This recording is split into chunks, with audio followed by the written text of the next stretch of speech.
It's the Bob and Sherry Show. It got 5 stars on Yelp, and one of the stars was partially filled in. With Bob. He has quite the attitude. He's obnoxious. But besides that, he's pretty good. And Sherry. You're awesome. You have a successful career. You no longer dress like you're trying to attract sailors by the wharf. And now, it's Bob and Sherry. Well, I mentioned the other day as we began that this is the Bob and Sherry Show, the show that's on your side. And I'll tell you how we're on your side today. Listen to this. I read this thing, and I was very excited about it because it's so simple. Navy SEALs use a technique called box breathing to relieve stress. And you can do it too. And why I'm excited about this, Sherry, once in a while you'll read something about meditation or how to relieve stress with breathing. And, yeah. You know, and it'll be inhale for 6 seconds and then exhale for 5 seconds and then sit quietly for 3 seconds. And this one is You lost simpler. me, yeah. As soon as it gets real complicated, I'm not going to really do that. But I'm interested in this box breathing thing that Navy SEALs do, right? Yeah. I mix it up with like the one I just told you. I'll exhale for 6 seconds, but I've only inhaled for 3 seconds. And I just mess it up. That's why I like this. So I could read, the history of box breathing, and it started in India and all that, but nobody wants to hear that. There are just a few things you have to do. And here we go. So everyone do this today so you're not so stressed out and you have a better day. Number 1, set a timer, maybe on your, iPhone, for 5 minutes. All right, so this is going to take 5 minutes. You've got to give up 5 minutes. Set a timer for 5 minutes. Sit with a straight spine on the floor or in a chair with your feet flat. You could do that, okay? So you're just sitting there with flat feet, right? Close your eyes and inhale for a count of 4, all right? Hold your breath for a count of 4. Exhale for a count of 4. And then hold, which means really do nothing, for a count of 4. Repeat until the alarm sounds after 5 minutes. So I've been doing this. I've been following your directions, as you said, and I could see this seems doable. Everything's a count of 4. Do you feel relaxed now? I mean, I'm sitting up straight feels better. I have to admit, I got to watch my posture. I have to say, this business where I'm watching my posture and my language is very tedious. That's a lot. Yeah. Now I got to work on both of them, but just sitting up straight made me feel better. And I like this because it's easy to remember. Just put your sit up straight, put your feet on the floor, and do everything to a count of 4. Okay, that I feel like inhale, count of 4, hold breath, count of 4, exhale. The only thing that could mess people up is that they don't hold the inhale for a count of 4.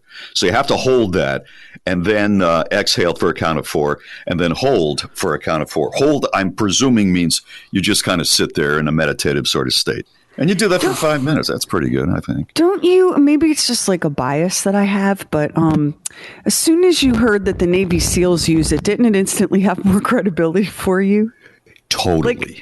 Like honestly, if you had said to me, Dr. Oz says, I would have been like, okay. But as soon as I heard Navy SEALs, I sat up straight and went, okay, well, this might be real. And here's why. Dr. Oz, his only real danger in life are multiple lawsuits for his BS. Whereas a Navy SEAL is in a swamp with alligators and a knife in his mouth trying to find out where the target is that he needs to assassinate. So whatever he's doing, the training has got to be right. I agree with you completely. Yeah, you're like Navy SEALs. And speaking of Dr. Oz, that makes me think of Jeopardy, which makes me, because he hosted Jeopardy. He was one of the Jeopardy guest hosts, and people boycotted Jeopardy while he was hosting it because people just hate Dr. Oz. But Aaron Rodgers, the quarterback for the Green Bay Packers, is the Jeopardy host this week and next week. Yeah. And can we just please talk? He's killing it. He's so good. Well, he loves the show, I read. Yeah, he's a huge, huge Jeopardy fan. And Kevin, my husband, told me that Aaron Rodgers prepped for Jeopardy hosting the same way he preps for football. He watches film. He watched hours and hours and hours of Alex Trebek. how Alex asked questions, how he chatted with the contestants, how he came in and out of commercial breaks, how he handled Double Jeopardy and Final Jeopardy and all of these like nuances of the game that you never even think about. Aaron Rodgers is killing it. His energy is his vibe is very mellow. It's very low key energy. If he could just inject just a dash of glitter and sizzle into it, he could be the permanent Jeopardy host. That's how good he is. It's a hard thing to do. I told you that Alex Trebek, when he got the job, he was trying it out on the road, not on camera, but in front of live audiences. And the first one he tried out was with me as his co-host. And so he explained, how to ask the questions and all of that. And I thought, well, this is going to be easy. It's a lot harder than you think. A lot harder. There's a lot going on, and it's happening. Yeah. It's happening really fast. I mean, if you've ever I sat down last night and watched Jeopardy with Kev last night because he watches it religiously.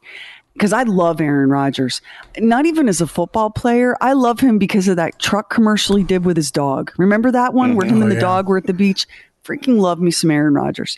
So I watched it, and until you really think about it, you don't realize how fast it moves. Right. It's the contestant says, I'll take obscure French poetry for 200. And then, nobody buzzes in and Aaron Rodgers has to say, I'm sorry, that's the Song of Asparagus. Alan, the board is yours, and you have to go really, really fast through all of that. He just did a really good job. It's hard. But back to somebody needs Ritalin, and that would be me. Back to what you started off with the box breathing and the Navy SEALs. Yeah, and you could begin almost any conversation by saying to me, there's a little trick the Navy SEALs do, and I immediately give you my full attention. Whether it could be how to vacuum under the bed, how to catch a man, like whatever it is. It has to work. The Navy SEALs. It has to work because of the danger that they're sometimes in. That's why you buy into it. And that's why the Navy SEALs can't cheapen their image by having like ads on Instagram. The Navy SEALs teach you how to make a daytime smoky eye. See, we don't want to cheapen the Navy SEAls that way. And here's something else the Navy SEAls don't do. They don't doctor photographs so they look better. I want to talk about that straight ahead, okay? Okay, we'll pause right here. It's your gateway to the weekend. And let me remind you that we want to help you fill your fridge in this miserable pandemic. Go to BOBANDSHERI and register to win a Bob and Sherry Visa card to help you stock that refrigerator. It's Bob and Sherry. A shareable taste of the show. The Fun Size Podcast drops every Thursday on the free Bob and Sherry app. Oh, Khloe Kardashian, it is time to get real with people. Maybe 2021 is the year where the Kardashians are exposed to their followers for the phonies that they are. Khloe Kardashian is 36 years old. I don't follow her at all. I mean, they are just the perfect example of excess. But nonetheless, they're very, very successful. And a photograph of her in a leopard skin bikini was taken, I think, at her mother's home in the desert in California. I guess the grandmother took the photo and posted it. Anyway, Khloe Kardashian flipped out. Now, I'm looking at her right now. An assistant accidentally released an unfiltered, undoctored photo. Yes. I'm looking at that photo right now, leopard skin, and she looks great. She looks fantastic. Yeah, but next to that photo is a photo of the doctored stuff that she and her sisters send out. And here's the difference. The doctored thing, her waist is about 3 inches wide. Her hips are 5 times that size. So the hourglass thing is like, I think, impossible for a woman to actually achieve. There are no shadows on her body with the doctored one. Her skin is a different color. It's a real golden brown. Whereas, the one that's not doctored, there are shadows, and it just doesn't make her legs and her midsection as attractive looking. Nonetheless, she looks amazing. Great. And if she would just say, that's my body, I think she would be doing wonders for, people who have problems with body image. What do you think? I agree with you. Of all the Kardashians, she's my favorite. Now that's like saying, of all the ways I can get punched in the face, here's the one I like, right? But she is my favorite. Exactly. So it's not there. That whole get real body positivity thing is not the brand. And she has a clothing line, and I forget what it's called, like Real American or True American or something like that. Good American. There we go. Good American, I think it is. Real, true, and good should not be connected with a Kardashian product. Well, but go ahead. She uses those images of herself to sell bathing suits and jeans or whatnot. And there's been so much controversy over her image because she looks so radically different from one photo to the next. So they're never going to release those undoctored pictures and say, look, every person, every body type is beautiful. But most of us, if we could put on a leopard print string thong bikini and look like Chloe did in that undoctored photo, that'd be a good day. That'd be a real good day. Yeah, I agree with you completely. I think that the photos that they doctor make her look ridiculous. I think she looks undoctored photograph. Well, you can always tell that, when a human being has no pores and also no room in their torso for organs, right. You say, this might be airbrushed. This may be photoshopped a little bit. Yeah. But, you almost can't win when you do the kind of work. And I know that work I had to struggle to say it. It's a stretch. When you do the kind of work that they do, you almost can't win because people were ugly about the undoctored photo and ugly about the doctored photo. It's like right. There's no right path for her to be on. And that assistant, my guess, that assistant is looking for work. Because that is of all the cardinal sins you can commit in Kardashian world, releasing an unretouched photo would be pretty high, I would guess. The word sin is interesting when this went down on Easter. Oh, that was Easter, wasn't it? That was Easter Sunday when that thing went down. Yeah. Well, I mean, it's not how we rolled in Catholic school. We didn't celebrate Easter Sunday by stripping down to thong cheetah bikinis and posing poolside, but to each their own, right? That's just how they're choosing to celebrate. She's a 36-year-old mom. She looks fantastic. Amazing. She'd look great if she were 19 like that. But the doctored thing, I'm glad that she got caught on that. It's not going to make any difference because people, don't remember or care about that. But she had a chance. She had a chance to step up and say, nobody's perfect. I sell clothes, and that's why the other photographs look like that. But she did. No, right, and she's the one, Bob. She is the one Kardashian who could say that. And have credibility saying that. Yeah. They just, I guess, they just live in that perfect, glossy, brushed bubble of privilege and excess fakeness. Where, that's a step she doesn't want to take. Yes, you're right. We do have morons in the news coming up. We have a great throwback comedian for you today. And there's an invasion coming. Are you ready for it? We got all your details. It's the gateway to the weekend. It's Bob and Sherry. Get the free Bob and Sherry app and instantly get the podcast, the Oddcast, and Bob and Sherry Fun Size. Oh, it's time to visit the Bob and Sherry inbox. We have a message here from our listener, Laura, who says, "Hey, Bob, Sherry, and Max. I was catching up with the podcast, and I cannot believe I'm writing on behalf of the grape nuts loving community, but here I am. When it comes to high fiber, in quotes, and regularity as reasons one might have for consuming a particular cereal, are you sure you weren't thinking of All Bran? All Bran is the go-to for regularity. At least it was in my parents' generation. I'm a boomer. Grape nuts was part of the cereal rotation in my house, and we just liked it. There was a trick, though. Pour the cereal, add milk. Get dressed for school, get your permission slip signed, get your lunch ready, finish your homework, then sit down and eat your nuts. Do you realize how long those things must have to soak before they're not like eating gravel?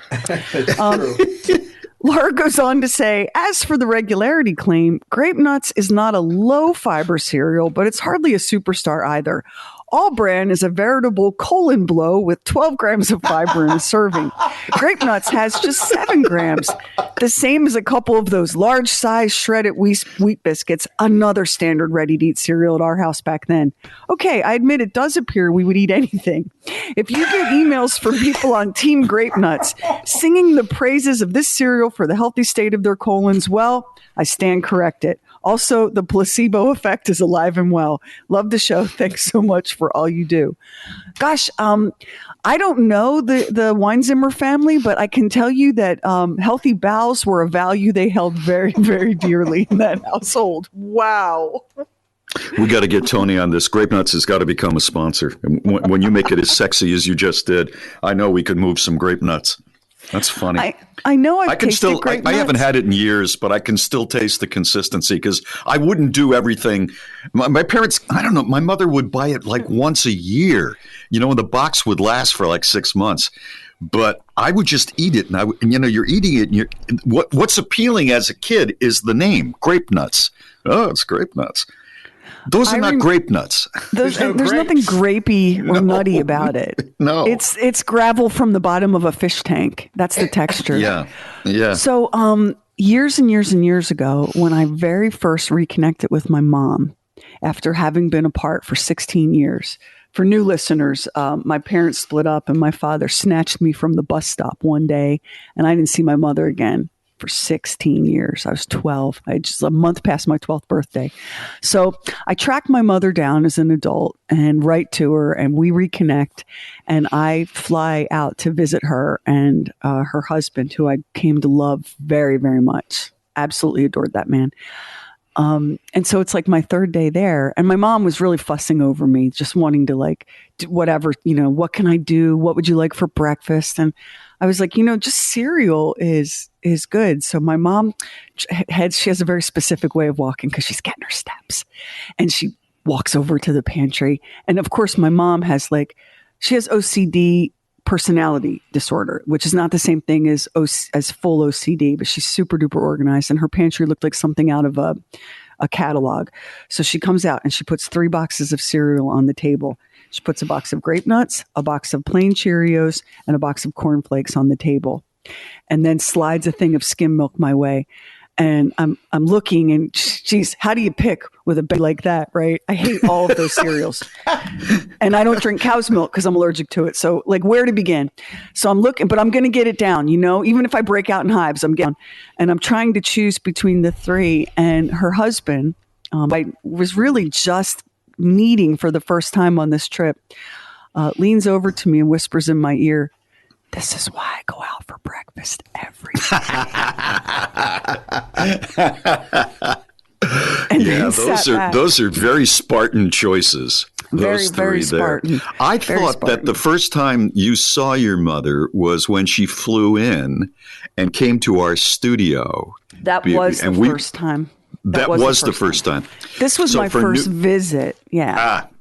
For new visitors, we're on the air, and Sherry hadn't seen her mother since she was a kid, and we had just begun as a radio couple on the air. And she looked up, and peering in through the window to the studio, her mother, I guess, had an all-night flight, and there she was, and she waltzed in, and I watched the 2 of you connect for the first time with you as an actual adult. Do you know that was something? That was something to see. Do you know what was the most the thing about that moment? It was one of the most powerful moments in my life, but not for the reason you might think. So, the last time I saw my mom, I had just turned 12, and the next time I saw my mom, I had just turned 28. That's a big difference. That's you're really a different person. Yeah. That's not just 16 years.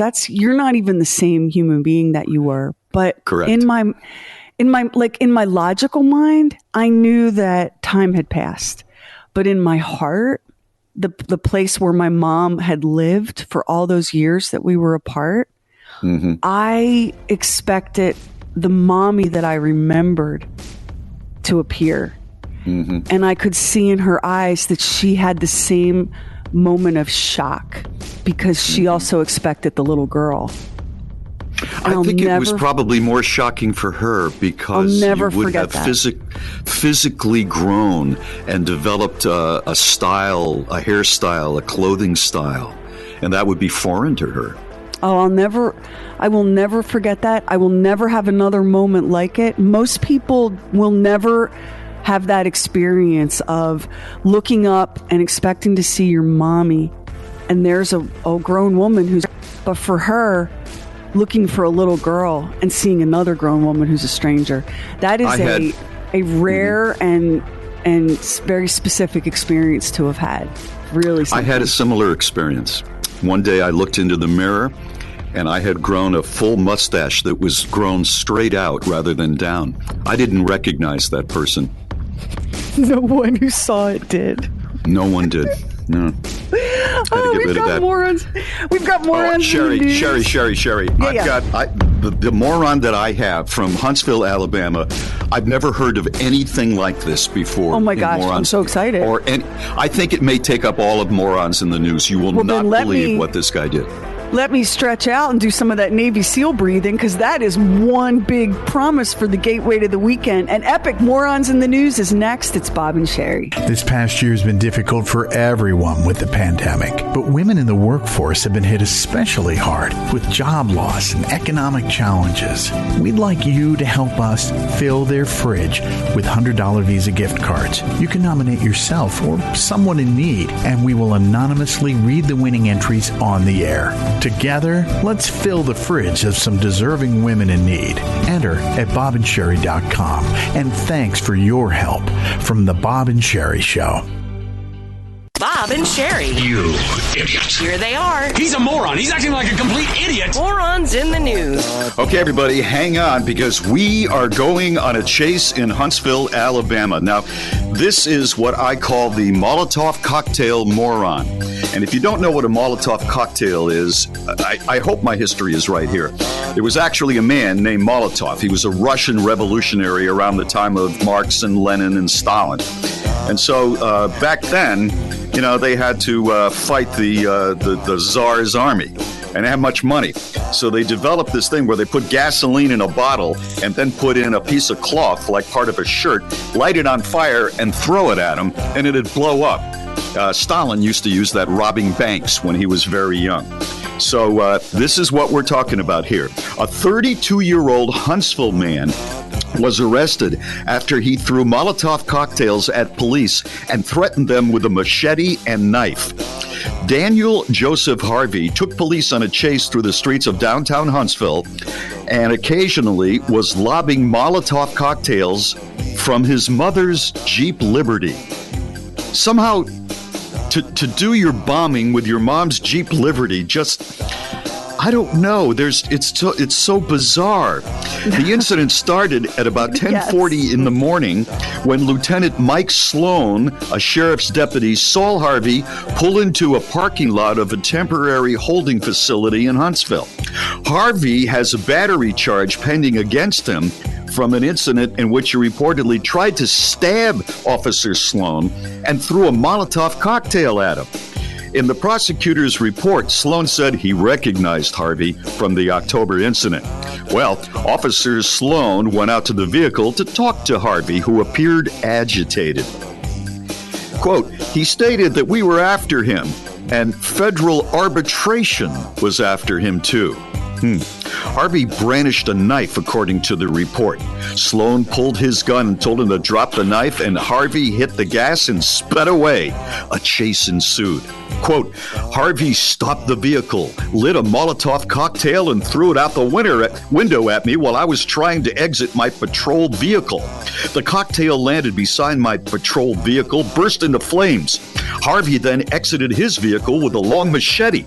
Sloan used his stun gun on Harvey, but it was ineffective, according to the report. Harvey got back into his vehicle and fled again, stopping in front of the Huntsville Police Department.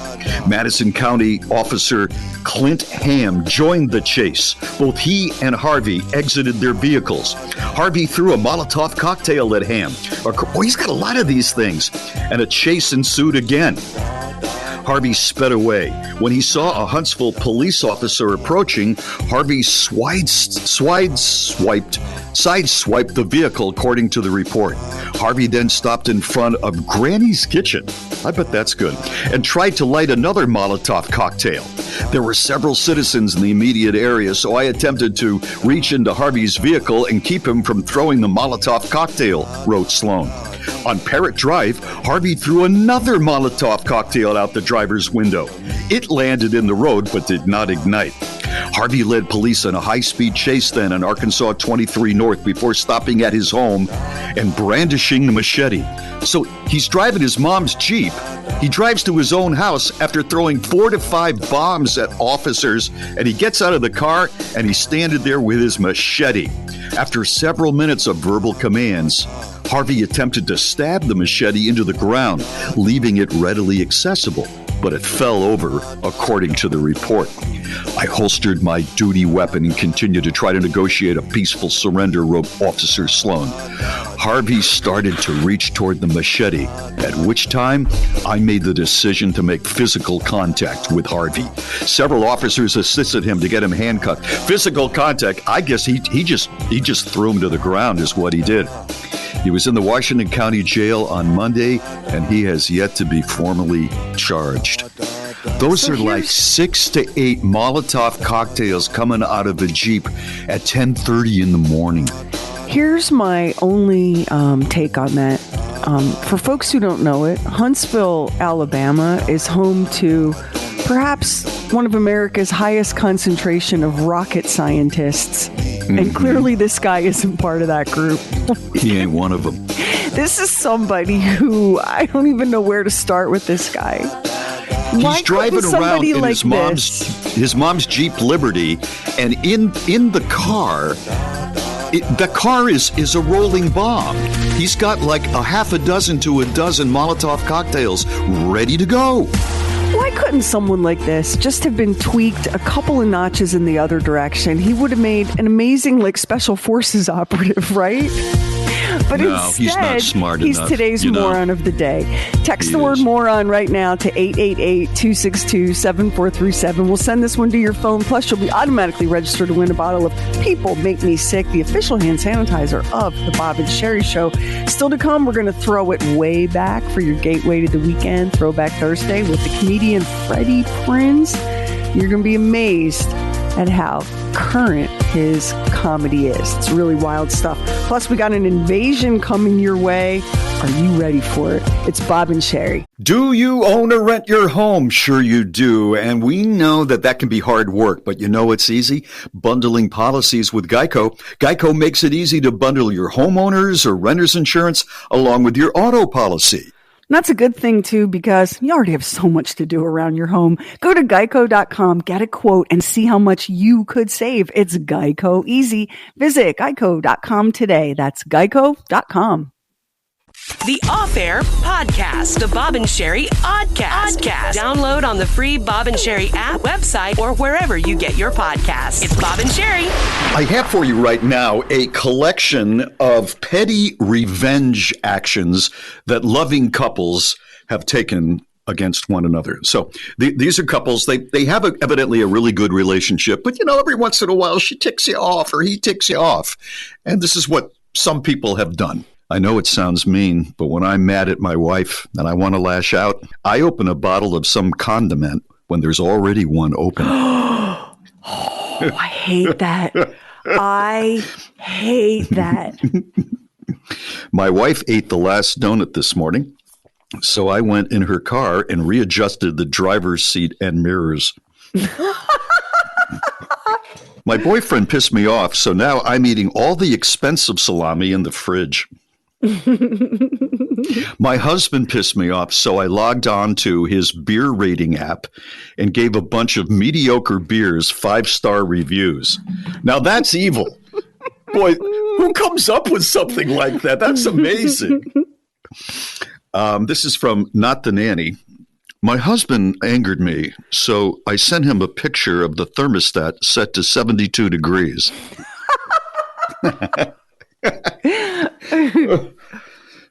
Instead of telling my husband I'm annoyed with him, I'm just going to put strawberries in his salad. What is that? Wow, that must be a big crime with him. Well, if he's allergic, yeah. Or, well, some guys think that the only thing that belongs in salad is iceberg lettuce, bacon bits, and ranch dressing. Anything Yeah, else does not belong in salad. That's just who that guy is. This is from WTF Dad. Me. You're mad at me? Wife. No, not even sure why you would say that. Me. I can tell by the sound of you putting the plates away. Wife. You and those plates. Me. There it is. There it is. From Sweet Momissa. My husband got a remote control for our Christmas tree lights, and I haven't seen him this happy since our first child was born. So it seemed only fitting that I gave my oldest the honor of hiding the remote from him last night when he pissed me off. My husband angered me tonight, so I gave him button-up PJs for the baby. Ooh, that is really evil. I know it sounds mean, but when I'm mad at my wife and I want to lash out, I put a whisk in the spatula drawer while I'm emptying the dishwasher. It's a small thing. No, it's not a small thing. This is the kind of thing that makes me crazy. I'm missing 4 knives right now. 4 knives. And they all look at me with a straight face and lie and go, I didn't take it. So I'm like, I go down the line. Do you have my knives in your room? No. I didn't I swear, Mom. Nope. I swear, Mom. Kev, do you have them in the garage? Nope. I swear. I say, okay, so explain to me how we're in the midst of a global COVID-19 pandemic and no one's been in our house in a year, but yet my knives are all gone. And then my daughter's like, they're just knives. So I'm like, so if I went into your room and took your paintbrushes and your collection of porcelain frogs, well, that's different. Those are mine. This is what it is to be somebody's mommy and wife. Nothing is yours, and you're a drama queen lunatic if you ever have a mood about anything. That's true. That whisk spatula thing is real. You get it. All right. This is from Mary Fairy Bowberry. My husband angered me, so I made him his favorite chocolate chip cookies and used black beans instead of chocolate. Oh, see, that's wasted. That's almost CIA. That's almost CIA. So evil. I'm mad at my wife right now, so I liked a lot of songs on her Pandora playlist that I know she hates. That's like the beer rating app. It is. It is. Thinking about making an audio recording of me eating cereal and clanking my spoon on the bowl just to send to my wife when we're in a fight. That's really evil. I've caught some fire for the way I eat, and I don't eat with my mouth. You do slurp. I don't slurp. You do slurp. Please stop. You do. You know what I would do out of all the things that I could come up with if I was ticked off at her? I'd let the dog get up on the bed on the white comforter without a cover over it. I can't believe you're going to argue with me. I'm sorry. I will not allow this gaslighting. You do slurp. You slurp. Max knows you slurp. Mary knows you slurp. We all know you slurp. There's no shame in slurping. It's a sign that you're enjoying your food and that you're a sensual beast. But you do not gaslight us and tell us you don't slurp. Half the people listening right now are screaming, you're a slurper at the speakers. Well, half the people listening right now don't have to eat 3 inches from a microphone. You don't hear Max slurping. You don't hear me slurping, right? You're a slurper. That's because you're enjoying your food. This is what it sounds like. That is what it sounds like. It's because you're enjoying it so very, very much. You know why you hate it? Because it's the sound of a man enjoying himself. Oh, and God knows I'm allergic to that. Is there a shot? Let's pause here. You might need a second shot. And let me remind you that we're giving away Visa gift cards to help you fill your fridge so that you can be slurping too. It's super easy. All you have to do is enter it. BOBANDSHERI.com. It's Bob and Sherry. This past year has been difficult for everyone with the pandemic, but women in the workforce have been hit especially hard with job loss and economic challenges. We'd like you to help us fill their fridge with $100 Visa gift cards. You can nominate yourself or someone in need, and we will anonymously read the winning entries on the air. Together, let's fill the fridge of some deserving women in need. Enter at bobandsherry.com. And thanks for your help from the Bob and Sherry Show. A shareable taste of the show. The Fun Size Podcast drops every Thursday on the free Bob and Sherry app. So we're talking about these posts about petty revenge against the one person in the world we love the most. But every once in a while, we're just, annoyed.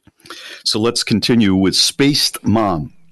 My husband is obsessed with keeping our new car in pristine condition.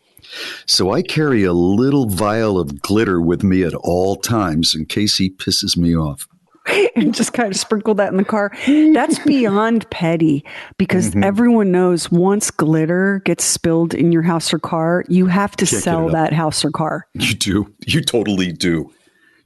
How is it even illegal, that stuff? I have two daughters that went through a serious glitter phase, and we had to move. I mean, it just came to that. There was no getting it out of the house. Yeah. Altry says this: the next time my linguist boyfriend angers me, I'm just going to say irregardless and see what he does. But that's a word now. Is it a word now? It is a word now. It's officially a word. It drives me crazy that it's a word, but it's a word. How did that word break through not being a word, and all of a sudden it became so powerful that it became a word? Through usage. Is that the way? Mm-hmm. Huh. Mm-hmm. Well, I mean, it makes sense, doesn't it?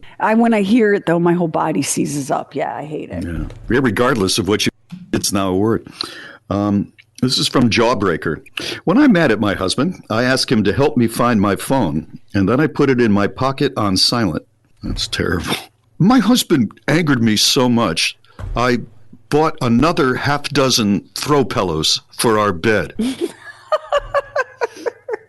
We're down to 5. We're down to 5, which I think is, that's a real, those are austerity measures that we're down to just 5 pillows. I had the dog sleep with us the other night, and he's not allowed on the white comforter. And the white comforter is actually a winter comforter. And, it's not as cold right now.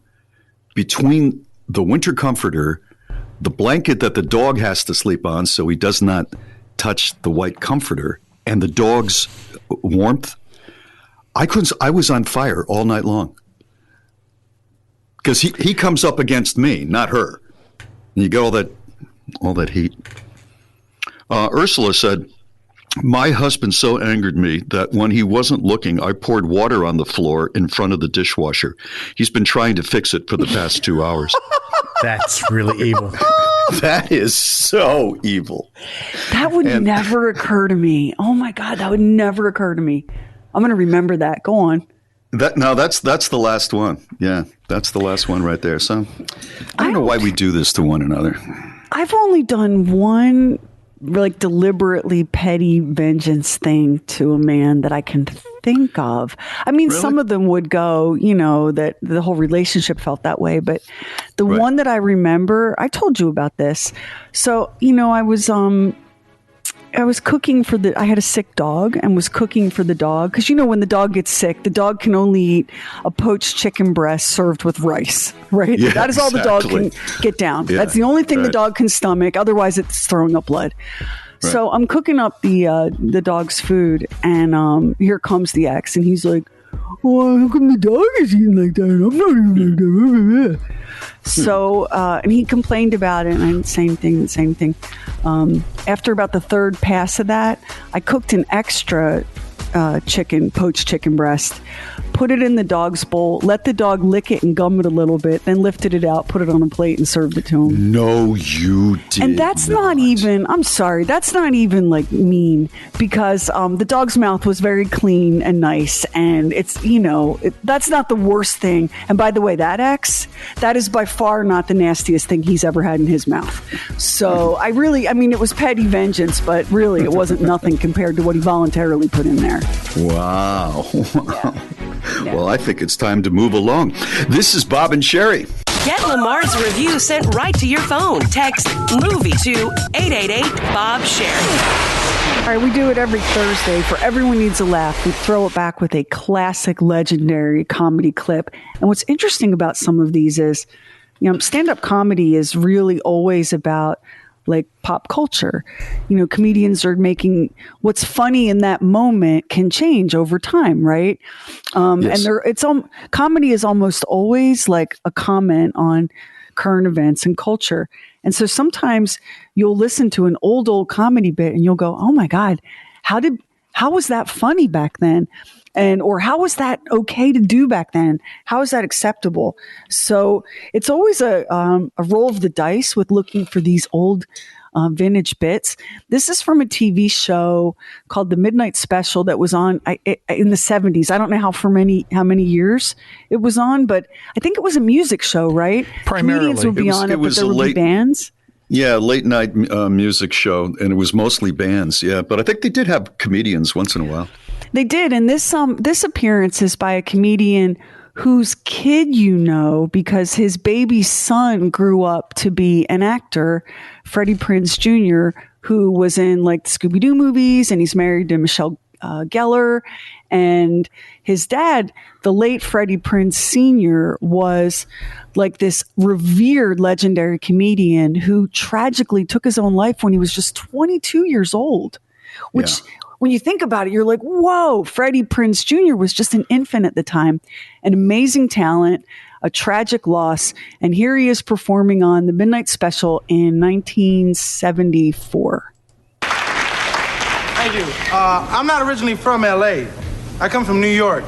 I'm one of the New York Puerto Ricans. And, well, not really, not completely, because my father's Hungarian. So I'm a Hungarican. That's why I know I don't look it, right? I got light skin, straight hair. That's from my father. From my Puerto Rican mother, I got my nose and my mustache.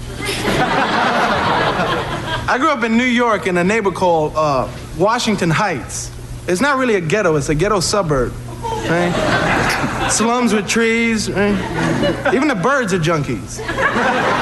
Birds don't know how to fly, they just fall out of trees and bother people. Tweet, tweet, sucker, give me a quarter.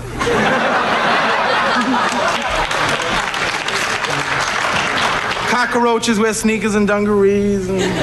Cockroaches are strong. You can't kill them. You ever notice? You step on them, you hear them snap. As soon as you lift your foot, they run like hell. That's because they know we believe the snap means they're dead, so they're going, chump, and they're gone. Right? We have the manager of the apartment building, the superintendent's name is Mr. Rivera, a Puerto Rican guy. And you can't complain to him, right? He's one of those managers, doesn't want to fix anything, but he wants a key to the apartment anyway. In case of an emergency, like he needs a few dollars. And you got to complain to him, he answers the door, so you feel guilty, right? And he has his kids here, and you go, hey, Rivera, no hot water for 20 years, and no walls in the apartment anymore. Fix that when you have a chance. He's bothered by it. It's not my job. He got mad that I said that on television. He came to me in the lobby. He said, Freddy, why you make fun of me? Do I bother you? I don't bother nobody. I'm a nice man, but you talk about me again, I kill you. I said, if you don't like it, why don't you shut off the set? He goes, it's not my job. He gives people a wrong impression of Puerto Ricans.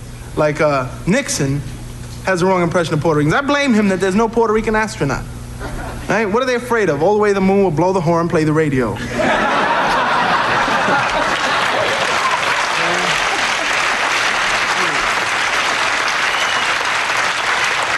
He probably figures, right? We'll stick our head out the window going, Mira, chica, hello, honey. We'll put pom-poms on the antennas, and a little dog in the window with the head. What they're really afraid of is we'll get to the moon, right? Unload the moon buggy, the hubcaps are gone. Like, it's sad to say, but our society is based on a thing where when one ethnic group makes it, you subjugate another one, right? Like, years ago, it was black people, because you need somebody to clean the toilet. Right? Years ago, it was black people. Ain't this a shame? I'll just sucker flush himself away. You know what I mean? Leave the water running, you know? And when they made it, Puerto Ricans wasn't there. It's not my job. What I'm doing here? Thank you.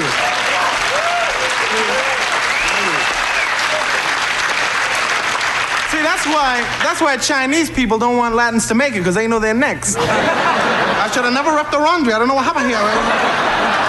But don't let the Indians get in, because if the Indians get in, they blow up the bathrooms, we can't go, and they take the country back. Right? Now, Nat was telling me, my friend Nat is this black dude that plays Trump. He's got a big fro and sunglasses, and very hard-looking dude. And he was telling me things about black people I didn't know. Like, he said black people, when they get mad, they talk real high, right? But when they with a girl, they're very low voice and cool, right? Like, you see a guy, he's trying to tell his woman he'll be right with her, and meanwhile, he's arguing with somebody. Well, right when they get mad, they go, say, man, what the hell is wrong with you? You know, I can't. Hey, man, don't make me kill you, okay, man? I'll break your nose. If you bleed, I'll kill your mother. Yeah, baby, I'll be right with you, mommy. Don't worry. Yeah, I'll be right with you. Just let me take care of this. Hey, man, let me tell you one thing.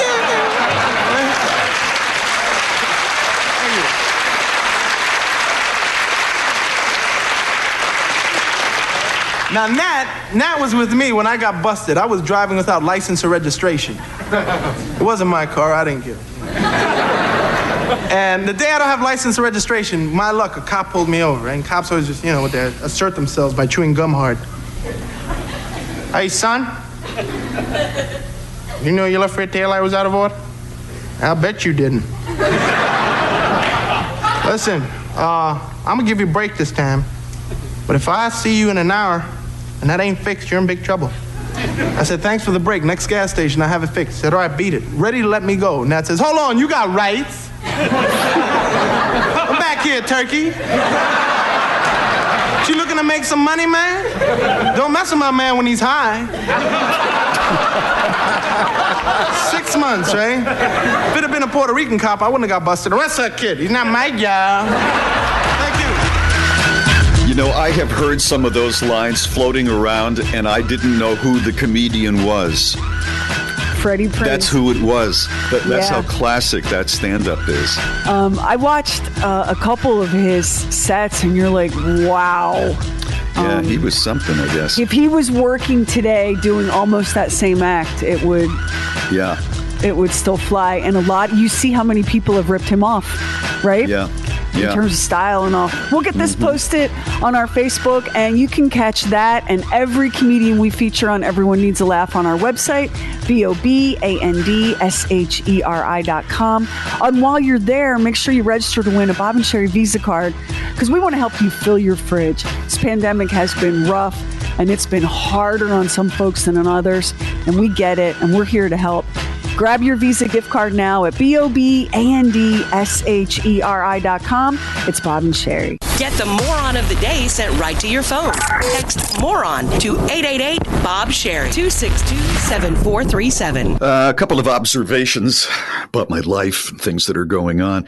I went on my bank account, went into my bank account online, and my bank account is tied to a reward program. The more money I charge on my charge card, you know how that works. I get these points, and they're called Go Far points. And so I looked up my Go Far points. I had about 2,800 of them. And what does that mean? Go far? Because I'd like to travel. We're getting a little bit more normal. Maybe down the road, I could go somewhere. I found that with my bank's Go Far award points, I can go to the end of my street. And I have to turn around then, but that's on me.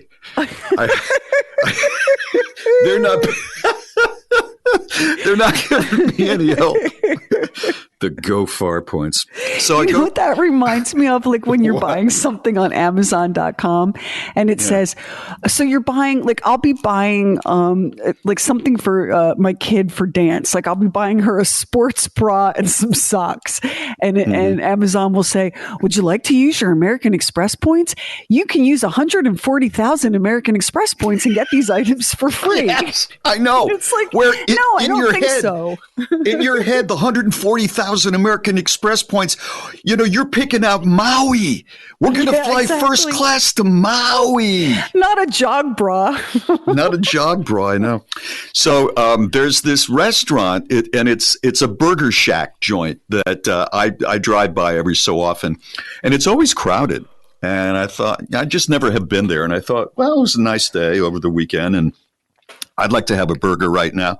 So I pulled in and I went up, and you order in one window, and then they call your name, and you go to the other window and get your burger or whatever it is. And then they had like picnic benches. So, and it was very crowded. I had to wait in line like 10 minutes. So I'm thinking this is going to be a very good burger. And it was. But the one disturbing moment was I'm waiting for my place in line, and finally the guy in front of me moves away. And the guy who takes your order was getting a drink or something. So I'm just looking in at the cooks. And I watched, and I'm not exaggerating. This one cook has a spatula. It's a metal spatula. And he's flipping the burgers or the chicken or whatever, and then, moving the grease around. And it fell out of his hand and went right on the kitchen floor. And he reached down, took it, and flipped a burger. Oh, no, he didn't. So going through my mind, I'm saying, should I mention to the young man who is going to take my order what happened? Should I leave or should I stay? What do you think I did? So let me think for a second. I mean, it hit flat on a kitchen floor, and people are walking back. I feel like you said something to the server. No, I let it go. You let it go and you just ate it? Well, 5-second rule, right? Maybe it'll help your immune system. Yeah, the 5-second rule is baloney. No, that 5-second rule is baloney. That's not like you. No. I can't believe you let it go. I'm kind of impressed. And Max, how about you? Are you not kind of shocked? Beyond shocked. I really am. A job is an important thing to have. And I wasn't going to be the guy that put that guy's job on the line. And I really wanted that burger, and it was good. I know the 5-second rule isn't real, but if you think about it, like our primitive ancestors were eating raw meat and sleeping in caves. So if you can't handle a spatula falling on a dirty kitchen floor, do you even deserve to be here? I agree. That's why I let it go. As a matter of fact, I might go back. Round of growth applause. Hey, when you go back, maybe use those go far points and get you some fries. What do you think? I don't think so. A small order, maybe. Maybe. It's Bob and Sherry.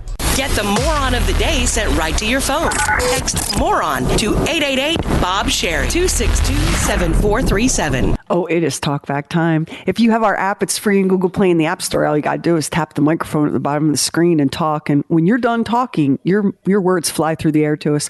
Or you can go old school and call 888-BOB-SHERI. And we answer that one 24/7. Here is a very interesting message about extraterrestrials. Hey, Sherry. Just being a fellow follower of the extraterrestrial, I just wanted to let you know that there was another monolith that was found this weekend over Easter. And actually, this monolith had a drawer that was found, and inside the drawer was an Egyptian symbol and some GPS coordinates. So just thought you might want to look at that, find it, research it, go crazy, and let the conspiracies run wild. I know they are over here. And who knows, maybe the GPS coordinates point to Bob's magical sunshine globe of happiness. I don't know. I don't know. That sounded like a cut, Bob. I'm trying to think where that globe is. I haven't encountered that in a while. You guys, I can't remember if we talked about this because even though today is only Thursday, this week has felt like it's 7 years long to me for some reason. Him mentioning the Egyptian symbol, I don't know if either of you watched it, but the parade through the nighttime streets of Cairo, it was a 3-mile long parade where they moved all of the Egyptian mummies to a different museum. Oh, really? It was one of the wildest things I have ever seen. So were they outside? Were the yes. So let me describe it. So they had 22 ancient Egyptian royal mummies, and they moved them across the city to their new museum home. And it was a big deal to move these mummies. I mean, you can't just put them in the back of my mom van and haul them. Although it wouldn't shock me if I found an ancient Egyptian mummy in the back of that van now that the girls have been driving. You've had it a while, yeah. So they had to have these special vehicles that could absorb any sort of shock. They repaved all the roads along the route so that it would be very, very smooth. Because you can't just take these mummies out of their climate-controlled conditions and put them in the street. They built these special oxygen-free capsules for the mummies to ride in. It was 18 kings and 4 queens. Each mummy had their own special car. And each of these cars was built to look like the boats that the pharaohs traveled in to their tombs. You're kidding. Bob, it was the wildest darn thing I've ever seen on television. Let me find a link and I'll post it for anybody else that wasn't super geeky. So I said that it was, the parade route was 3 miles long. There were horse-drawn chariots. There were performers in ancient Egyptian costume kind of clothing. There were those vehicles that looked like boats that I told you about. The whole thing was broadcast on television. There were flags and music and special lights. It was absolutely the wildest thing ever to watch. That was a smart thing by the Egyptian government and the director of antiquities there, because that was a big pull for them to see Egyptian antiquities for tourists to go to Egypt. And that tourism has slowed way down in the last few years as things have become a little dicier there. Well, when you watch this, and it was carried it was on the news, the cable news channels, and I'm gonna find and post a link. You can see it online too. When you watch that, you were watching something that was otherworldly, and then thinking about that there were ancient kings and queens in each one of those vehicles moving across the city. It kind of makes you feel like all sorts of ways. Like it gave me the feeling, I went to King Tut's tomb once, and it's amazing that any of these mummies were found, because a lot of them were buried in the area of Egypt that just looks like Mars. It's all white rock, and they called beige rock, the Valley of the Kings. And the thing about it is, they had no grid, no map, no cemetery plot, so they just went, well, I think we'll dig here. Yeah, they tried to find places that were really obscure because they were worried about grave robbers getting the jewels that were buried with the king or queen. That's, I really do believe, I don't like to be negative or say, well, that's never going to happen for me. But I think the odds of my being able to visit the Valley of Kings is not good. Like the chances I'm going to make it to Egypt are not looking awesome, right? You can do it. It's a little, as I said, a little dicier area than it was when I went years ago. It's just not let's face it, it's not looking good. But, I got to get these kids educated, and they're just the cost of having car insurance for them will keep me from going anywhere except maybe to Dollywood for the next couple of years. But when I was watching that mummy parade, and I watch all of the mysterious places, abandoned Earth, all of these ancient. If there's a documentary and there's a pharaoh or a tomb in it, I'm watching, and I just think. We think we know anything about the people of ancient Egypt, but we really don't. We know about a spoonful of what there is to know. There is so much mystery still surrounding how those things were built, how that culture operated. Absolute mystery. And when you watch this mummy parade, and I found a link, I'm going to post it right now on our Facebook. When you watch this mummy parade, you really feel like you're glimpsing another world entirely. It's wild. Hey, maybe if you can't go there, you can go back to your hometown and watch the Mummers Parade. Which is equally bizarre and surreal and otherworldly. Exactly. If I can find a link of that, I'll post that too. It's Bob and Sherry. This past year has been difficult for everyone with the pandemic, but women in the workforce have been hit especially hard with job loss and economic challenges. We'd like you to help us fill their fridge with $100 Visa gift cards. You can nominate yourself or someone in need, and we will anonymously read the winning entries on the air. Together, let's fill the fridge of some deserving women in need. Enter at bobandsherry.com. And thanks for your help from the Bob and Sherry Show. Get Lamar's review sent right to your phone. Text MOVIE to 888-BOB-SHERRY.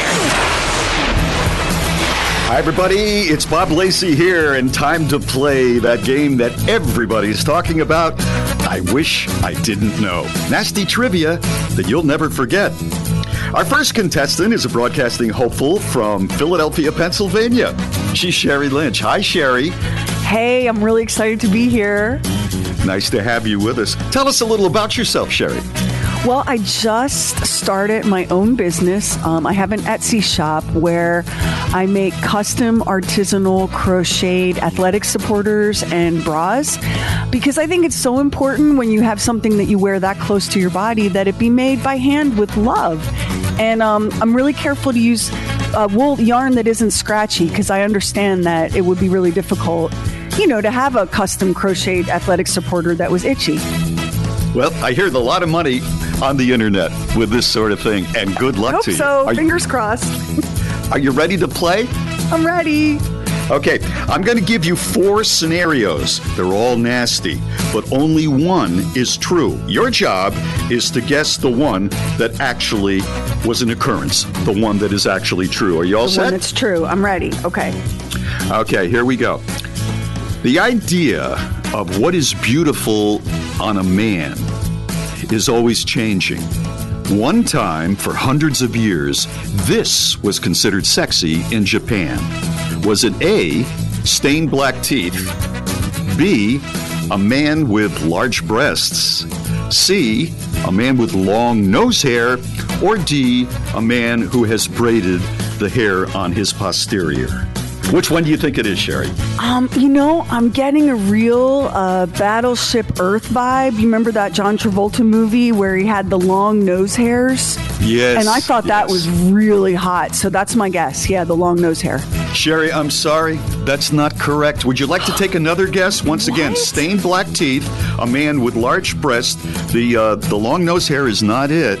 I don't know why you picked that one, Sherry, because that was one of the most disgusting photographs of a famous star that I've ever seen. And D, braided posterior hair. Take another guess. Posterior hair. Well, Bob, I know it's not braided posterior hair because all the men in my family are Italian, and even they can't braid their booty hair. So I'm going to go with stained black teeth. That's exactly right. Congratulations, Sherry. Okay, you didn't get it on the first try, but you did get it on the second, and congratulations. And we've got a great gift for you. It's a portrait-sized frame color photograph of the former CEO of Greater Mediocrity Radio in a bedazzled posing pouch in Palm Beach, Florida. Oh my gosh. Yeah. I'm just the spot for it. That's it. Okay, let's bring the music down and just discuss this for a second here. Seriously, Sherry, if you had to live with a guy, you had to be married to him, and your choice was one of those 4 things. He had to have one of those 4 things. Which one would you be more likely to put up with living with him? So let's review. Stained black teeth. A man with long nose hair, a man with good-sized breasts, and braided hair on his rear end.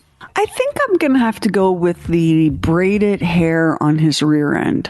Tell us why. Because that's easiest to live with because it can be tucked away when, company's coming over or I've had enough of it. Yeah. This is why you're running your own company, Sherry. You see things like that, yeah? You want to talk about being able to grab a hold of someone when they're trying to get away from you. Yeah. There you go. You go. That's it, folks. That is it for our second edition of I Wish I Didn't Know. Nasty trivia that you'll never forget. Don't forget to brush your teeth. This is Bob and Sherry. Can't Believe This is sponsored by Exergen, where accuracy matters. Get a $5 rebate by trading up any non-contact thermometer towards an Exergen purchase. Details at Exergen.com. You read it once. I don't believe that. And then you read it again. I can't believe this. It's Bob and Sherry's. I don't believe this. I cannot believe this. People of Earth, we need you to brace yourselves. Something's coming.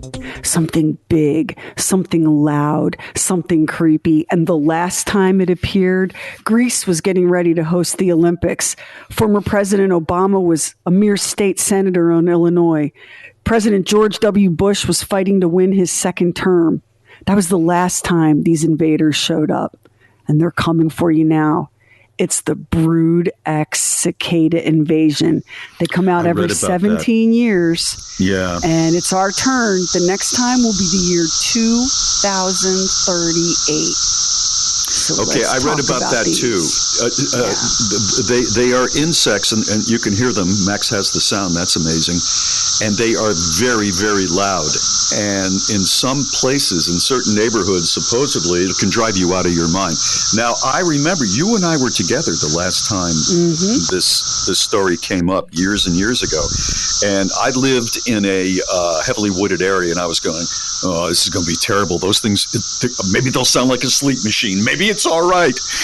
And it wasn't as bad as I thought. But there were some places where you could drive down the street and see thousands of these bugs all over the street, dead. Well, there are places where there are almost 1.5 million cicadas per acre.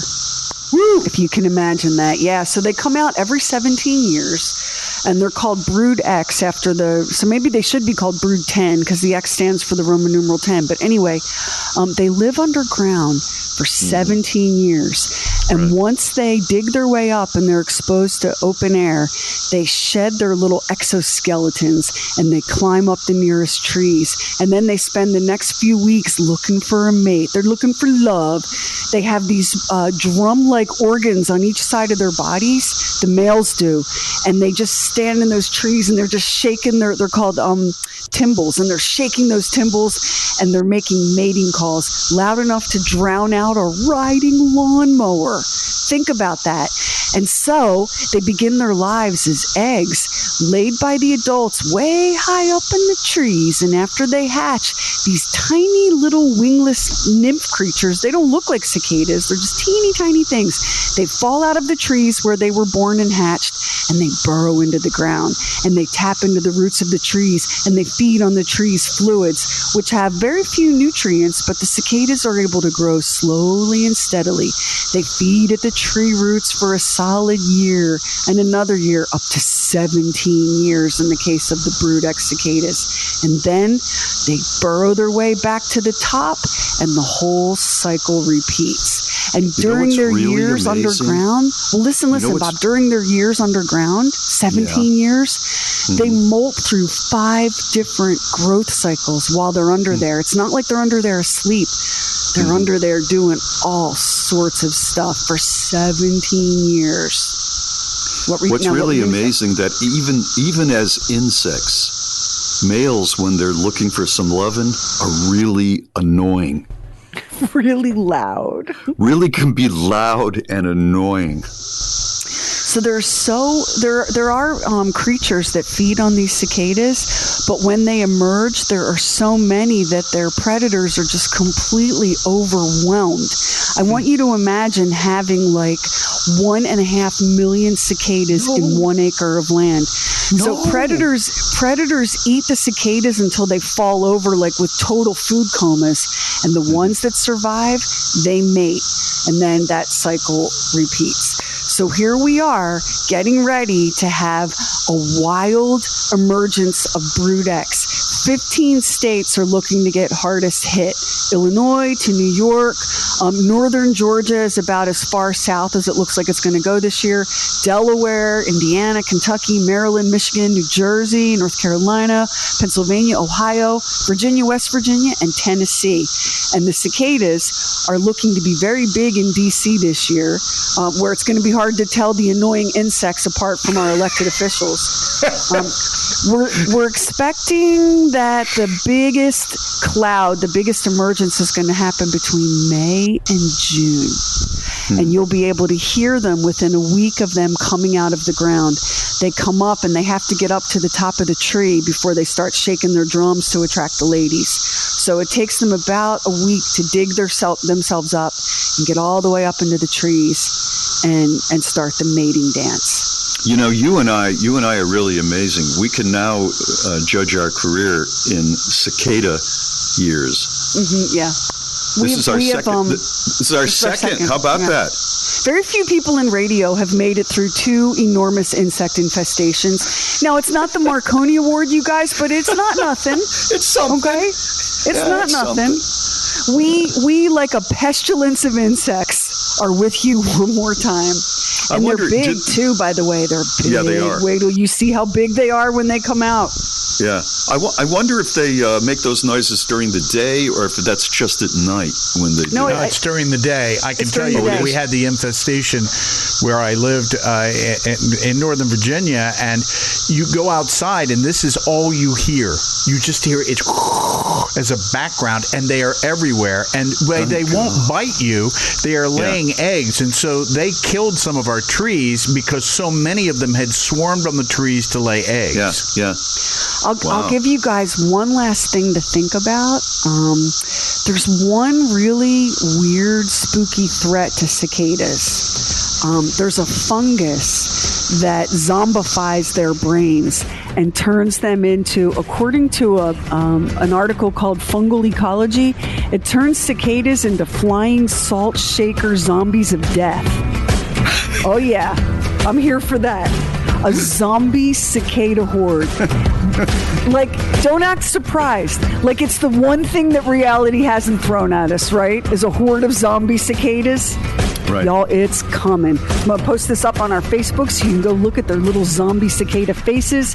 It's Bob and Sherry. Get the free Bob and Sherry app and instantly get the podcast, the Oddcast, and Bob and Sherry Fun Size. So I think I was talking about a burger joint I went to for the first time last weekend.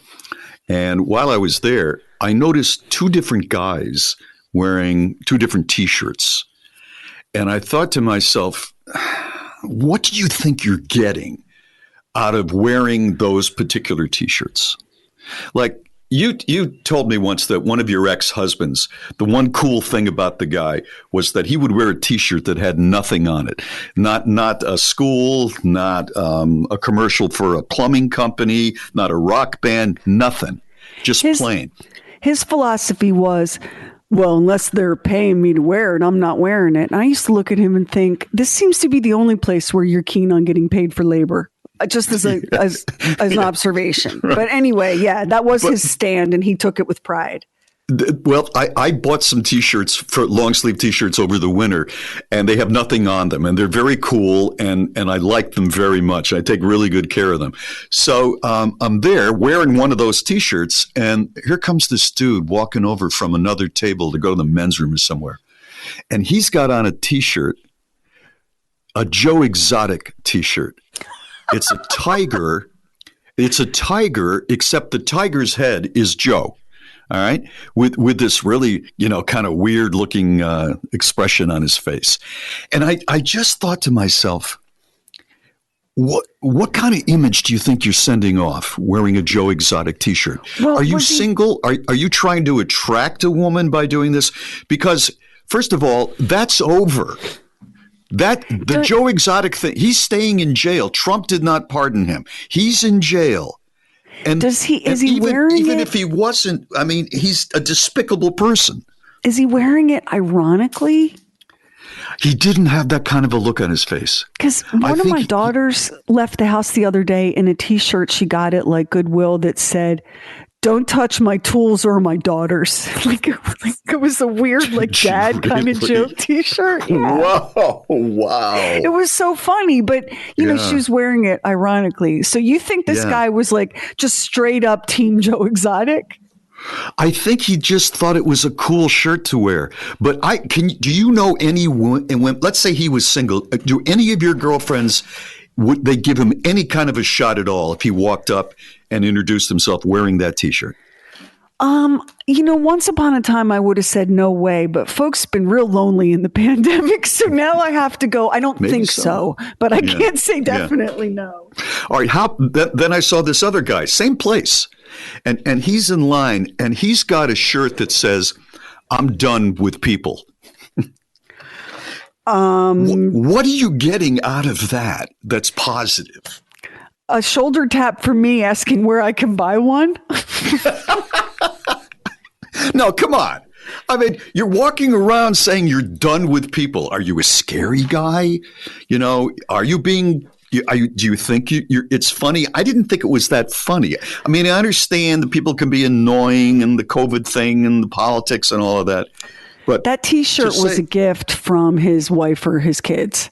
You think so? Because he's constantly walking around the house exclaiming that he's done with people. And they found that shirt for him. And it's an inside joke. And that's why he's wearing it. I think you're right. Like the T-shirt my kids got me that says "Papa" with the accent. Yeah. Come on. You haven't had real moments in your life where you just like, I'm done with people. Oh yeah, but I don't want to walk around announcing that. Well, you're not someone. Look at this guy over here. He's done with people. People probably done with him.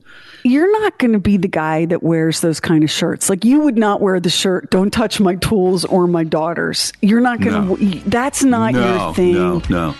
At all. Because I don't even know how to operate a lot of tools. So it makes absolutely no sense. You don't really have any tools. No. You have daughters, but I have daughters. Yeah. You're just not that guy. Like you're not going to, you would never wear a Joe Exotic shirt. You'd never wear a shirt with a funny saying on it. You're just not that I'll guy. tell you one I would never wear. Ask me about my grandchild. I would never wear that. Never. And not for the vanity that's going through your head. Because with my luck, they actually do. They would. And then, I love him. I love her. I love them both. But you don't want to have to answer the question because you're done with people. You just don't want to wear the shirt admitting it. Yeah, that's right. Oh, it's Bob and Sherry. A shareable taste of the show. The Fun Size Podcast drops every Thursday on the free Bob and Sherry app. I guess it was about a week or so ago, Sherry brought up to us another story of a Florida alligator that got into somebody's pool. The alligator, I think, was, if I can remember, 9 feet long. Yeah. Like the one that got stuck under the furniture and then went for a swim. Yeah. And then went for a swim that got into the lanai of a couple. I would not want that. I would not, as interesting as that may be, that would not be something that I would be interested in seeing. I don't want a bear outside of my house either. That occurred about a week before that. A bear was just kind of walking around and sat down at a table, I think, didn't it? And ate something. It was something very human-like. But I kind of would like to see this in my backyard. I love Quebec City in Canada. It's like you're in France or Europe. It's wonderful, wonderful place. And of course, there's not just the city part of it. They have a residential area. And I am looking at a lovely swimming pool, and popping his head out of the swimming pool is a full-grown moose. The moose was wandering around the Quebec neighborhood, and they're enormous animals. I mean, they're just about the size of a Volkswagen Bug, or even bigger. They weigh a ton, literally. And his head is coming out. Go to upi.com in their odd news section that's probably still there. And he's just kind of looking like, this is nice. This is kind of refreshing. I would sit there and I'd get a drink and go out in the backyard and just watch that darn moose in that pool enjoying himself. I would too. I mean, I feel like I've seen everything else on Netflix. Now I'm ready to watch a moose in a swimming pool. The other story, and I know I ask for you to explain people like this to me all the time, but I'm going to have to do it again. This is a picture of a handsome young man. I guess he's probably about 30 years old, and he's from Florida. And he has on a Captain America outfit, and he has the Captain America shield, the red, white, and blue shield with the star that Captain America has. And the headline is, Florida man sees Avengers Endgame 191 times for Guinness World Record. He's holding the Captain America shield in his left hand, and in his right hand is the documentation, I guess, you get from Guinness, saying that you hold the Guinness Book of World Records. And he has a very serious look on. He has a Captain America look on his face. He has accomplished something, and he has made his mark in history. He is the holder. It's a big world with a lot of people in it, and he holds a world record, and that's not nothing. I think it is. And he has plenty of time to go see that movie over and over again because he lives alone. He's a good-looking guy. This guy is a good-looking guy. He could meet someone. He sat on his ass for 191 viewings of that movie. Now, how does that deserve an award? Because no one else has done it. That's the point of the Guinness Book of World Records. It took him, that was a commitment, and he committed and he did it. And now he holds a world record. I don't have a world record. Do you have a world record? I don't got one. Okay. So let's say that I got a long, a pike, right? Made out of wood, a thin tree, and I shaved a spike at the top of it. So it's a pike. And then I put it in the ground underneath an oak tree. And I climbed up to the top of the oak tree. And I went, all right, here we go. And I've taken off all my clothes. And I jumped down to impale myself on a pike. Okay, I'll take the record. But what does it say about what kind of society we are? That I've impaled myself on a pike for an award. The fact that you want to impale yourself on a sharp, pointed stick tells me that we haven't had a staff meeting in a while and somebody misses them. Work that out. Yeah, you got me there. And the third little story here that I really did like, this is about a woman from Sadhana Patel. Oh, that's her name, Sadhana Patel of New Bern, North Carolina. She won the North Carolina Education Lottery. I mean, it's not $1 billion one, but she won $373,741. That ain't nothing. And she won it on her 20th wedding anniversary. Oh, that's awesome. Please tell me that they celebrated and that she didn't go, finally, I have enough money to leave you, old man. Like, did they go out and celebrate? Was it romantic? They did. She said, I was shocked.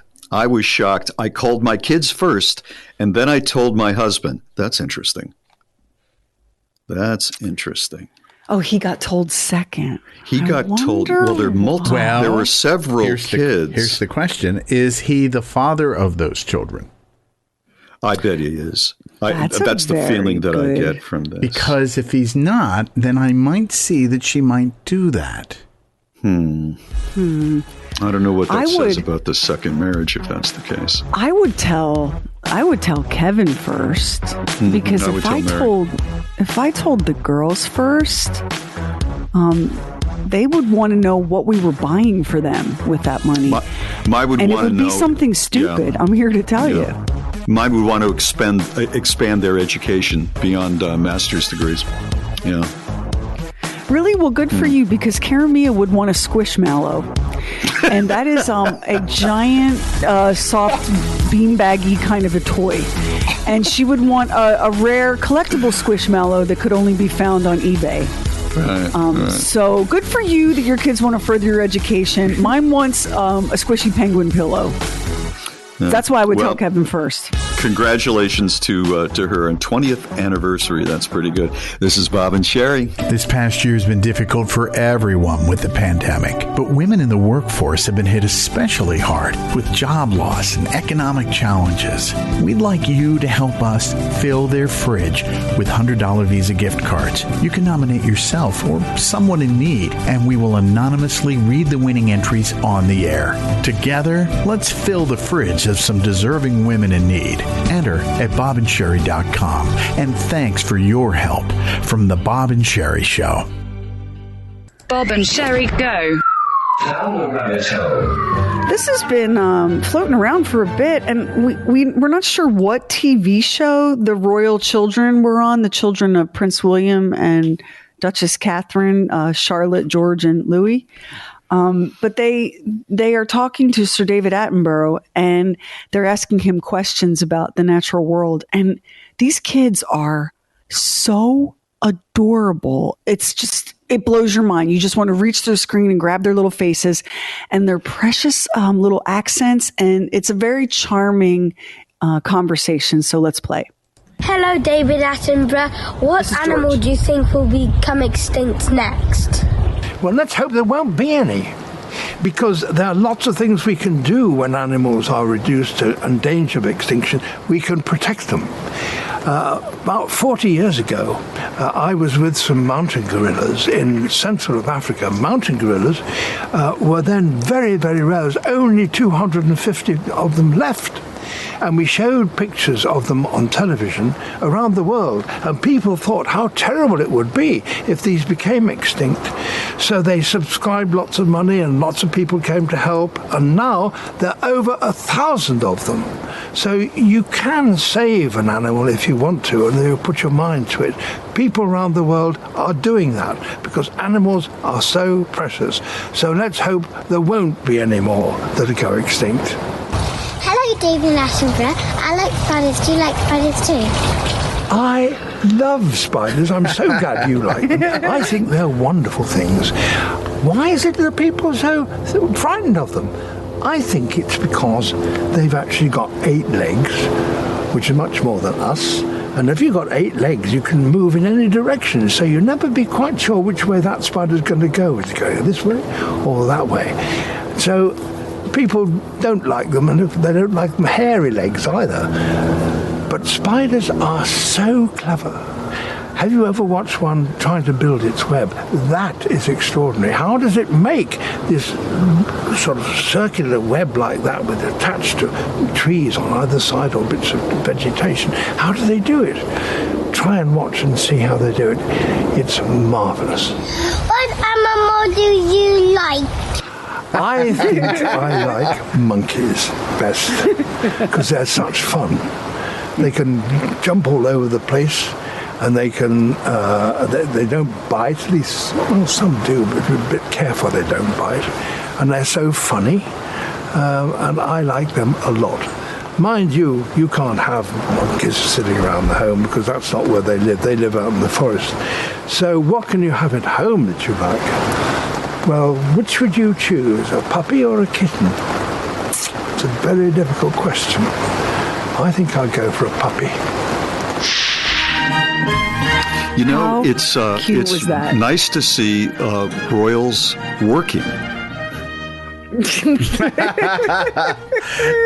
Sure, you're right. These children are so impossibly precious. It's like Hollywood. It's central casting. Little Prince George, who will one day, if everything stays on track, and if Prince Charles and the Queen ever get out of the way, he'll be king. And he looks like the star of a Disney Channel show, does he not? Mm-hmm. He does. He really does. Just precious. We'll get this posted up so you can check it out for yourself. Absolutely adorable. It's Bob and Sherry. Sign up for the newsletter with Bob and Sherry exclusive articles. Sign up now at bobandsherry.com. That little adorable thing we just did with the royal children, George and Charlotte and Louis, reminded me of something I read. We had talked in an Oddcast episode recently. The Oddcast is our off-air podcast. It's stuff that we can't and don't and didn't and shouldn't and never would do on the regular show. And it comes out new episodes every Monday and Friday. And we did an episode recently on how inbred the royal families of Europe are and have always been. And in fact, the more inbred the family, the more awful the people under that monarch suffer. And so we did a whole fun Oddcast episode on that. And after we had done that, I'd stumbled across an article about Queen Elizabeth, who, because of the Harry and Meghan and Oprah thing, is your newsfeed not choked with you would think we were British. My newsfeed is so choked with the royal family. But it was a little story about the Queen's marriage to Prince Philip. And they are cousins. They're third cousins. I mean, they're related, so they are cousins. But here's something that I don't really know anything about their marriage. It's not an arranged marriage. They actually met and became friends. They met when they were both teenagers, and they lived in different places, different countries, but they would write letters to each other. And when they could see each other in person, they did. And they became friends, and then they fell in love. And the king approved of Prince Philip. And so Prince Philip asked the king if he could marry Elizabeth, the future queen. And the king said, yes, but she's so young that the engagement has to remain a secret. And so she was 20 years old when she wasn't quite. She was on the verge of being 20 years old when they became engaged. And they kept it a secret until she turned 21. And that's when the public was informed. Did you know that? No, I had no idea. I didn't either. And here's another thing about apparently this is a real love match. Now, there have been plenty of stories about Prince Philip and his wandering eye. But we have to remember that the people of this, what's the right word? Class, these people don't play by the same rules that we do, especially, back in the day. But it's a real love match. And he used to be a smoker. He smoked so much. Like he was one of those light one and, with the end of another one match to light the pack. Yeah. But the Queen Elizabeth, did not like smoking. Her father was a smoker and she absolutely hated it. And he quit, Prince Philip quit cold turkey and never touched another cigarette on the morning of their wedding. Is that right? On the morning of the wedding? Yeah. That's isn't this cool stuff? I believe her father died because of smoking as one of the contributing factors. He died quite young. If you ever saw the King's Speech, that king was her father. Right. I love the King's Speech, the movie, and I just read something about the validity of the script. And they say that his speech was not as impaired as it was presented in that film. In the movie. I mean, he was shy in front of a microphone and he would stumble now and then. But the debilitating ability to speak publicly was really not 100% accurate, which disappointed me because I was so impressed with his bravery, to address the nation at that period. I'm going to tell you something where Hollywood did get it right. There's a storyline in The Crown, which I know you just wrapped up and you're waiting the 6 years it'll take for the next season to be released. But in The Crown, when King George dies and Elizabeth is crowned queen, Philip wasn't thrilled. He didn't love that she had so much more power than him, but mostly he loved his career in the Navy, and he had to give it up when Elizabeth became queen to support her in her royal duties. He also loved living in Clarence House, but once she became queen, they had to move to Buckingham Palace, and he didn't like it. So if you're a fan of The Crown and you watched those episodes, The Crown makes Philip look like a frustrated alpha male who's kind of not too pleased about the role he has to play. And apparently that's pretty accurate. He wasn't thrilled about any of it. Apparently, there was some shenanigans going on, and it was on Britannia, the royal ship. He loved his mates, and they'd go off, and it's pictured in Antarctica and in the South Pacific. There's no actual sex scenes or anything, but the implication is there. And then you see the rumors that are circulating back in England, and you see the actress playing the Queen's eyes on a newspaper, and then she calls him in for a husband-wife conference. And you just get the feeling, and who knows, I mean, it could be all fiction, but you get the feeling that she pretty much set him straight and said, this cannot continue. This just can't be. I'll give you one little last fun fact. Queen Elizabeth and Prince Philip have never shared a bedroom, not even when they were young and wildly in love. But they have always had connecting bedrooms. So according to Lady Pamela Mountbatten, who's a cousin of the Queen's, she said, it's just this way in upper class England. You don't want to have someone snoring or flinging their leg around. But then when you want to be cozy, you share your room. It's lovely to choose. There are a lot There are a lot of people listening right now who are going, I freaking wish. Because if you're married to a snorer or somebody who steals all the blankets or whatever, wouldn't you love to have your own room where you could choose? Yeah. And don't you love that phrase? Choose when to be cozy. That's right. Now, I promise you, if I left this microphone right now and went to my husband and said, would you like to get cozy? He'd never be able to do it again. That would be the absolute wrong word because it's not a very sexy word. But there you go. Right. Behind the scenes with the Queen. Apparently, it's the real deal. It's Bob and Sherry. Use the Talk Back feature on the free Bob and Sherry app and leave us a message. Tina Turner is one of the most amazing performers in musical history, and HBO Max just released a documentary titled Tina about the legendary rock and roll singer. She is known by 2 or 3, maybe 4 generations.